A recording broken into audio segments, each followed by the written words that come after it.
അസ്സലാമു അലൈക്കും വറഹ്മത്തുള്ളാഹി വബറകാതുഹു. പ്രിയപ്പെട്ട കുട്ടികളെ, പുതിയൊരു വീഡിയോയിലേക്ക് എല്ലാവരെയും സ്വാഗതം ചെയ്യാം. പരീക്ഷയ്ക്ക് ചോദിക്കാൻ സാധ്യതയുള്ള ഒരു ചോദ്യവുമായിട്ടാണ് ഞാൻ ഇന്ന് നിങ്ങളുടെ മുമ്പിലേക്ക് എത്തിയിട്ടുള്ളത്. നോക്കൂ, പരീക്ഷയ്ക്ക് ഈ രീതിയിലുള്ള ഒരു ചോദ്യം നമുക്ക് കാണാൻ പറ്റും. നമുക്ക് ഒരു പാരഗ്രാഫ് അല്ലെങ്കിൽ കുറേ പോയിന്റ്സ് തന്നിട്ട് ഇതിൽ ആരോഗ്യശീലങ്ങളുമായി ശരിയായത് ഏത് അല്ലെങ്കിൽ ആരോഗ്യശീലങ്ങളുമായി തെറ്റായത് ഏത് എന്നുള്ള രീതിയിൽ ഒരു ചോദ്യം നമുക്ക് കാണാൻ പറ്റും. അങ്ങനെയാണെങ്കിൽ എന്നിട്ട് ശരിയായത് ഏതൊക്കെയാണ്, തെറ്റായത് ഏതൊക്കെയാണ് എന്ന് നമ്മൾ ഇതുപോലെ പട്ടികപ്പെടുത്തി എഴുതേണ്ടി വരും. ഓക്കെ ആണോ? അങ്ങനെയാണെങ്കിൽ നമുക്ക് ഇതൊന്ന് വായിച്ചു വെക്കാം. ഇത് വായിച്ചിട്ട് ഇതിൽ ആരോഗ്യശീലങ്ങളുമായി ശരിയായത് ഏതാണ്, തെറ്റായത് ഏതാണ് എന്നാണ് നമ്മൾ നോക്കാൻ പോകുന്നത്. ഒന്നാമത്തത്, അൽ ബഊദു സബബുൻ ലി ഇന്തിശാരിൽ അംറാദ്. കൊതുക് രോഗങ്ങൾ പരത്താൻ കാരണമാകുന്നുണ്ട്. ആ സ്റ്റേറ്റ്മെന്റ് ശരിയാണോ തെറ്റാണോ? കൊതുക് രോഗങ്ങൾ പരത്താൻ കാരണമാകുന്നുണ്ടോ? ഉണ്ട് എങ്കിൽ നമ്മൾ ഇതിന് എന്ത് കൊടുക്കണം? ശരി കൊടുക്കണം. ഈ പോയിന്റ് നമ്മൾ ഇങ്ങോട്ട് എടുത്ത് എഴുതുകയും വേണം. ഓക്കെ ആണോ? ഇനി നമ്മൾ രണ്ടാമത്തേലേക്ക് പോവാണ്. അദ്ദുബാബു തബീലു ഫിൽ മിയാഇർ റാക്കിദ. ഈച്ച കെട്ടിക്കിടക്കുന്ന വെള്ളത്തിലാണ് മുട്ടയിടുന്നത്. ഈ പോയിന്റ് ശരിയാണോ ശരിയല്ലേ? ഈ പോയിന്റ് ഈച്ചയാണോ കെട്ടിക്കിടക്കുന്ന വെള്ളത്തിൽ മുട്ടയിടുന്നത്? അല്ല, കൊതുക് ബൗളാണ് കെട്ടിക്കിടക്കുന്ന വെള്ളത്തിൽ മുട്ടയിടുന്നത്. അപ്പോ ഈ പോയിന്റ് നമുക്ക് തെറ്റാണ് എന്ന് മനസ്സിലാക്കാൻ സാധിക്കും. അങ്ങനെയാണെങ്കിൽ നമ്മൾ എവിടെയാണ് എഴുതേണ്ടത്? നമ്മൾ ഇവിടെയാണ് ആ പോയിന്റ് എഴുതേണ്ടത്. ഇവിടെ നമ്മൾ ഒന്നാമത്തെ പോയിന്റ് എഴുതുന്നു, ഇവിടെ നമ്മൾ രണ്ടാമത്തെ പോയിന്റ് എഴുതുന്നു. ഓക്കെ ആണോ? ഇനി നമ്മൾ അടുത്തതിലേക്ക് പോവാണ്. ലാ തഅകുൽ അത്ഇമത്തൽ മശ്കൂഫ. ലാ തഅകുൽ അത്ഇമത്തൽ മശ്കൂഫ. നിങ്ങൾ എന്ത് ചെയ്യരുത്? നിങ്ങൾ ഭക്ഷണം കഴിക്കരുത്. എങ്ങനെയുള്ള ഭക്ഷണമാണ് നിങ്ങൾ കഴിക്കാൻ പറ്റാത്തത്? തുറന്നു വെച്ച ഭക്ഷണം നിങ്ങൾ കഴിക്കരുത്. തുറന്നു വെച്ച ഭക്ഷണം നിങ്ങൾ കഴിക്കരുത്. ഈ സ്റ്റേറ്റ്മെന്റ് ശരിയാണോ തെറ്റാണോ? ആരോഗ്യശീലങ്ങളുമായി ബന്ധപ്പെട്ടതാണോ? ശരി.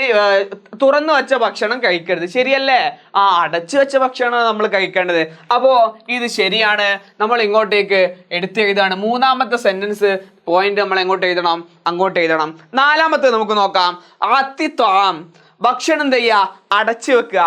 വബഅദി ദുബാബ്, എന്നിട്ടോ എന്നിട്ട് ഈച്ചകളെ നമുക്ക് അകറ്റാം. ഭക്ഷണം അടച്ചു വെച്ചാൽ ഈച്ച ഭക്ഷണത്തിൽ വന്നിരിക്കോ? ഇല്ല. ഭക്ഷണം അടച്ചു വെച്ചിട്ട് നമുക്ക് ഈച്ചകളെ അതിൽ നിന്ന് അകറ്റാം. ഇത് ശരിയായിട്ടുള്ള ഒരു സ്റ്റേറ്റ്മെന്റ് ആണ്. അങ്ങനെയാണെങ്കിൽ നമ്മൾ നാലാമത്തത് ഇങ്ങോട്ട് എടുത്ത് എഴുതുന്നു. അഞ്ചാമത്തത് നോക്കാം. യശ്റബ് ദുബാബു അദ്ദമ. ആരാടാ കൊതുക് ചോര കുടിക്കുക? നമ്മുടെ ശരീരത്തിലേക്ക് വന്നിട്ട് ആരാ ചോര കുടിക്കല്? അത് ബൗളാണ്, കൊതുകാണ് ചോര കുടിക്കല്. പക്ഷേ ഇവിടെ ബൗള് എന്നാണോ പറഞ്ഞിട്ടുള്ളത്? അല്ല, ഇവിടെ ദുബാബ് എന്നാ പറഞ്ഞിട്ടുള്ളത്. അങ്ങനെയാണെങ്കിൽ ഈ സെന്റൻസ് ശരിയാണോ തെറ്റാണോ? ഈച്ചയാണോ കൊതുകാണോ നമ്മുടെ ശരീരത്തിൽ വന്ന് ചോര കുടിക്കുക? യെസ്, കൊതുകാണ്. അപ്പൊ ഇവിടെ ഈച്ച എന്നാണ് പറഞ്ഞിട്ടുള്ളത്.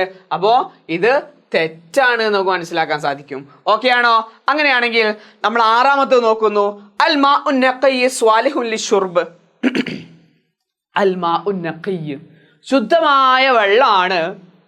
സ്വാലിഹുൻ ലിശുർബ്, കുടിക്കാൻ നല്ലത്, കുടിക്കാൻ പറ്റിയത്. ഇത് ശരിയാണോ? നല്ല വെള്ളമല്ലേ കുടിക്കാൻ പറ്റിയത്? ഓക്കെ, ആറാമത്തേത് ശരിയാണ് എന്ന് നമുക്ക് കാണാൻ പറ്റും. നമ്മൾ എഴുതുന്നു 6 ശരിയാണ്. 7 തഈസുൽ ഫൈറാനു ഫിൽ ബാലുഅ. ഫഇറുൻ ജംആനു ഫൈറാൻ, എലികൾ എന്നാണ് അർത്ഥം. എലികൾ താമസിക്കുന്നത് എവിടെയാണ്? ഫിൽ ബാലുഅ, അഴുക്ക് ചാലുകളിലാണ് എലികൾ താമസിക്കുന്നത്. ഈ സെന്റൻസ് ശരിയാണോ? അതെ, എലികൾ താമസിക്കുന്നത് എവിടെയാണ്? എലികൾ താമസിക്കുന്നത് അഴുക്ക് ചാലുകളിലാണ്. അപ്പൊ നമുക്ക് എന്ത് ചെയ്യാം? അത് ശരിയാണ് എന്ന് കൊടുക്കാം. 7ാമത്തെ സ്റ്റേറ്റ്മെന്റ് ശരിയാണ്. ഇനി 8ാമത്തേലേക്ക് നമ്മൾ പോകുന്നു. യുഹിബ്ബു ദുബാബു അൻ-നളാഫ. ഈച്ച വൃത്തിയായ പരിസരമാണ് ഇഷ്ടപ്പെടുന്നത്, അല്ലെങ്കിൽ ഈച്ച ഇഷ്ടപ്പെടുന്നത് വൃത്തിയെയാണ്, ക്ലീൻ ആയി നിൽക്കുന്നതിനെയാണ് ഈച്ച ഇഷ്ടപ്പെടുന്നത്. ശരിയാണോ? ഈച്ചക്ക് വൃത്തിയാണോ ഇഷ്ടം? അല്ല. എവിടെയാണോ മാലിന്യമുള്ളത്, എവിടെയാണോ അഴുക്കുള്ളത്, എവിടെയാണോ വേസ്റ്റ് ഉള്ളത്, അവിടെയാണ് ആരുണ്ടാവുക? അവിടെയാണ് ദുബാബ് ഉണ്ടാവുക. അവിടെയാണ് ദുബാബ് ഉണ്ടാവുക. അപ്പൊ ഈ സെന്റൻസ് എന്താണ്? ഇത് തെറ്റാണ്, എട്ടാമത്തത് തെറ്റാണ് എന്ന് നമുക്ക് കാണാൻ പറ്റും. ഓക്കെ, നമ്മൾ ശരിയുള്ളത് അടയാളപ്പെടുത്തുന്നു, തെറ്റുള്ളത് രേഖപ്പെടുത്തുന്നു. ഇത് ഞാനിപ്പോൾ സമയ ലാഭത്തിന് വേണ്ടി നിങ്ങൾക്ക് മെസ്സേജ് കൺവേ ചെയ്യാൻ വേണ്ടിയിട്ട് നമ്പർ ഇട്ടിട്ടേ ഉള്ളൂ. മക്കൾ പരീക്ഷയ്ക്ക് വരുമ്പോൾ എന്ത് ചെയ്യണം?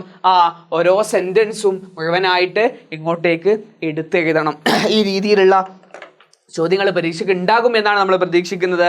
നല്ല രീതിയിൽ പഠിക്കുക, നല്ല പോലെ പഠിക്കുക. നോമ്പാണ്, നല്ല പ്രാർത്ഥിച്ച് നോമ്പൊക്കെ നോറ്റി എല്ലാവിധ വർക്കത്തോടു കൂടി പരീക്ഷ എഴുതാൻ സാധിക്കട്ടെ എന്ന് ആത്മാർത്ഥമായിട്ട് ആഗ്രഹിച്ച് പ്രാർത്ഥിച്ച് ഇൻഷാ അല്ലാഹ് ലൈവിൽ കാണാം എന്ന് ഉറപ്പ് നൽകിക്കൊണ്ട് നിർത്തുകയാണ്.